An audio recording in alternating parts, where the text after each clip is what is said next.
اللہ کے ذکر کے فائدے۔ ذکر شیطان کو دفع کرتا ہے۔ نمبر 2، دل سے فکر و غم کو دور کرتا ہے۔ نمبر 3، بدن اور دل کو قوت بخشتا ہے۔ نمبر 4، چہرے اور دل کو منور کرتا ہے۔ نمبر 5، رزق کو کھینچتا ہے۔ نمبر 6، اللہ کی مغفرت کا دروازہ کھولتا ہے۔ نمبر 7، اللہ کے عذاب سے نجات کا ذریعہ ہے۔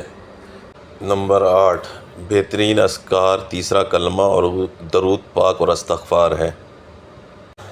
وضو سے گناہوں کا نکلنا۔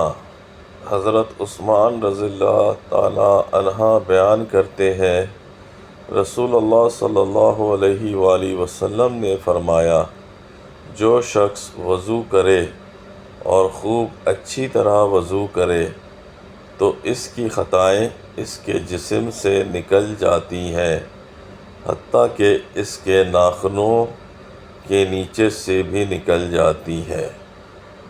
جزاک اللہ۔ روزانہ 1000 نیکیاں۔ رسول اللہ صلی اللہ علیہ وآلہ وسلم نے فرمایا، کیا تم میں سے کوئی روزانہ 1000 نیکیاں کمانے سے بھی عاجز رہ سکتا ہے؟ عرض کی گئی، ہم میں سے کوئی 1000 نیکیاں کیسے کما سکتا ہے؟ آپ صلی اللہ علیہ وآلہ وسلم نے فرمایا، 100 بار سبحان اللہ کہنے والے کے لیے 1000 نیکیاں لکھ دی جائیں گی اور 1000 گناہ مٹا دیے جائیں گے۔ بوڑھے والدین یعنی گھر میں جنت۔ 3 بار نبی کریم صلی اللہ علیہ وآلہ وسلم نے فرمایا، اس شخص کی ناک خاک آلودہ ہوگی۔ پوچھا گیا، اللہ کے رسول، کس شخص کی؟ آپ صلی اللہ علیہ وآلہ وسلم نے فرمایا، جس کے ہوتے ہوئے اس کے ماں باپ دونوں یا کوئی ایک بوڑھا ہو گیا مگر وہ ان کی خدمت کر کے جنت میں داخل نہیں ہوا۔ بسم اللہ الرحمن الرحیم۔ آیت الکرسی۔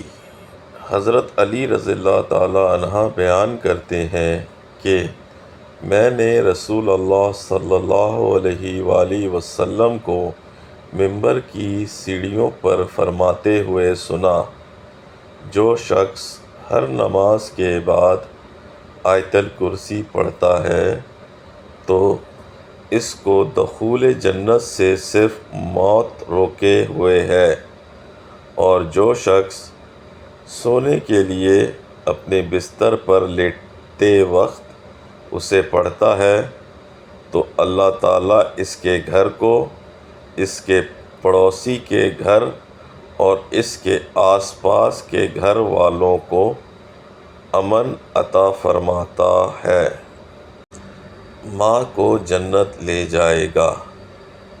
رسول اللہ صلی اللہ علیہ وآلہ وسلم نے فرمایا کہ اس ذات کی قسم جس کے ہاتھ میں میری جان ہے، جو بچہ اپنی والدہ کے پیٹ میں روح پھونکے جانے سے پہلے ہی ساکت، ختم، ضائع ہو گیا، اور اگر اس کی والدہ صبر کرتے ہوئے اپنے اس بچے پر ثواب کی امید رکھے تو وہ بچہ بھی اپنی والدہ کو ناف سے ملا ہوا ایک حصہ سے پکڑ کر جنت میں لے جائے گا۔ مفہوم فرمان رسول اللہ صلی اللہ علیہ وآلہ وسلم۔ خدمت کتنی بڑی عبادت۔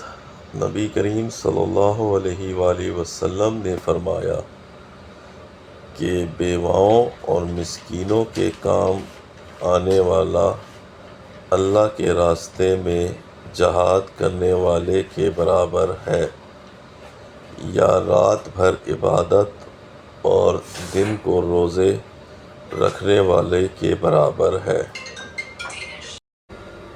دسترخوان پر یہ کام کرنے سے مغفرت ہو جائے گی۔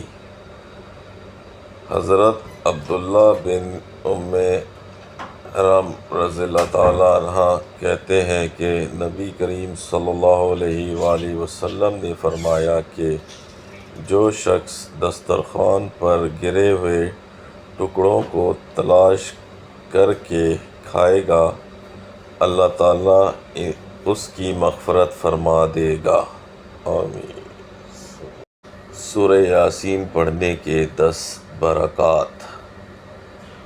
بھوکا پڑے تو سیر ہو جاتا ہے، پیاسا پڑھے تو سیراب کر دیا جاتا ہے،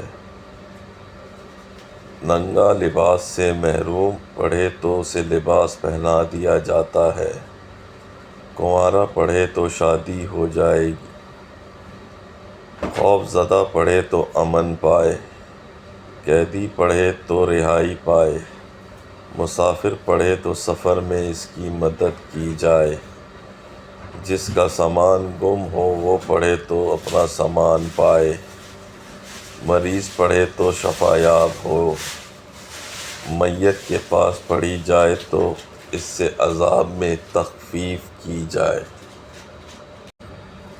آج کی بات، آب زمزم ہر بیماری کا علاج ہے۔ انار میں جنت کے پانی کا ایک قطرہ ہوتا ہے۔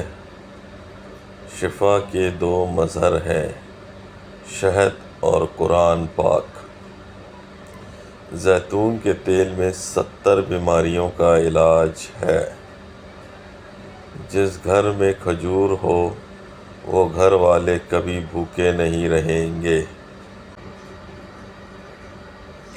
اذان کا ایک لفظ سن کر دہرائیں تو نامہ اعمال میں 2 لاکھ نیکیاں لکھ دی جاتی ہیں، اور جو کوئی دوسروں کو بتائے تو اس کے نامہ اعمال میں 30 لاکھ نیکیاں لکھی جاتی ہیں۔ قیامت کے دن تو انسان ایک ایک نیکی کو ترسے گا۔ میرے رب کا وعدہ ہے، جو کسی کا برا نہیں چاہتے ان کے ساتھ کوئی برا نہیں کر سکتا۔ یہ میرے رب کا وعدہ ہے۔ وہ دل جس میں نفرت نہیں ہوتی، اللہ ان کی ہر مشکل خود آسان کر دیتا ہے۔ جو دوسروں کے لیے خیر مانگتے ہیں، رب ان کے لیے رحمت کے دروازے کھول دیتا ہے۔ صاف نیتوں والے کبھی تنہا نہیں رہتے، کیونکہ رب ان کا ہم سفر بن جاتا ہے۔